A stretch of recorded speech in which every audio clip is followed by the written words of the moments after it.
President Donald Trump extends the deadline for TikTok's owner to find a non-Chinese buyer. The president announcing the 75-day extension on Friday. A deal to sell the app's parent company, ByteDance, had been agreed to as of Wednesday. But people familiar with the talks say the recently imposed tariffs on China presented a late-breaking hurdle. So here with more on this is Westminster College communications professor Dr. Keith Corso. Thanks for joining us. Anytime. Thank you. Of course. There were a lot of offers on the table for this platform, some coming as late as this past week, with Amazon jumping in. Do you think we were close to seeing a deal before the tariffs got in the way?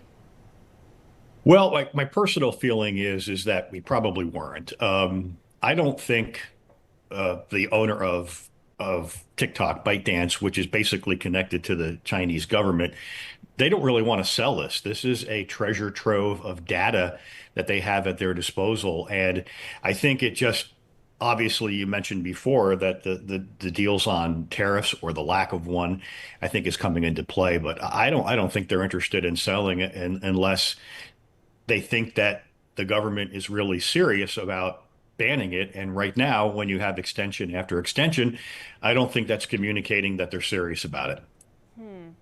And this seems like kind of an unlikely tactic, but do you think that this platform is something that could bring the White House to the bargaining table over the tariffs if they really want to get their hands on it? Or do you think that, considering your point on they're not really showing that display of they're very serious about this, do you think that they would avoid that at all?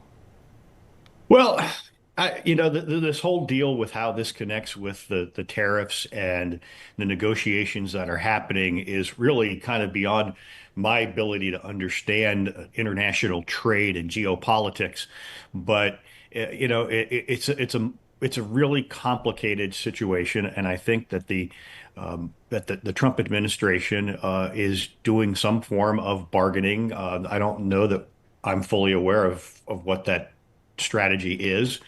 But I also haven't run multi-million dollar corporations and had a lot of negotiations. So it's anybody's guess what's going on here. And I think that this is going to be a part of it, though. I think this is going to be one of the bargaining chips. That's very true.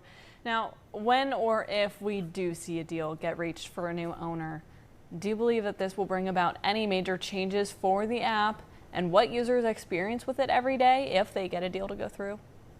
Well, I think whoever buys it is going to have to try to keep it basically the same.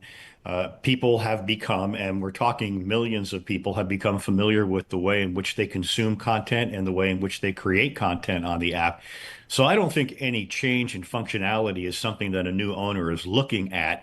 I think the key thing for any new owner is that they're going to have to be convinced that there aren't any sort of security backdoors in this app that still funnel private data to ByteDance or to the Chinese government. That's been the concern all along, and they're going to have to be convinced that they can eradicate all of those different security holes in order to get this to work. But as far as how it operates, I think it'll be pretty much the same. At least it should be.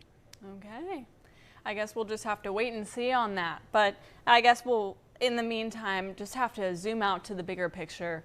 Big tech is always driving headlines, but really this is one of the first times that we've seen a social media app get this kind of attention in Washington. And of course, we know that this is the first time an app in the U.S. has been threatened to be banned like this. But why has it become such a political hot button? And what kind of influence does it have? Well, I think it's just the adversarial natureships of the way politics is right now and has been over the past several years.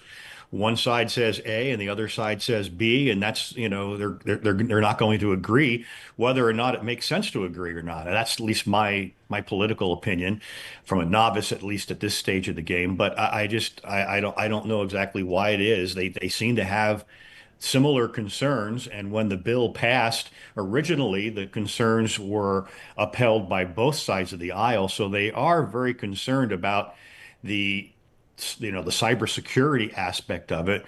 And so it's just a matter of whether or not they can get together and try to court somebody to buy this thing. But it's really all about security.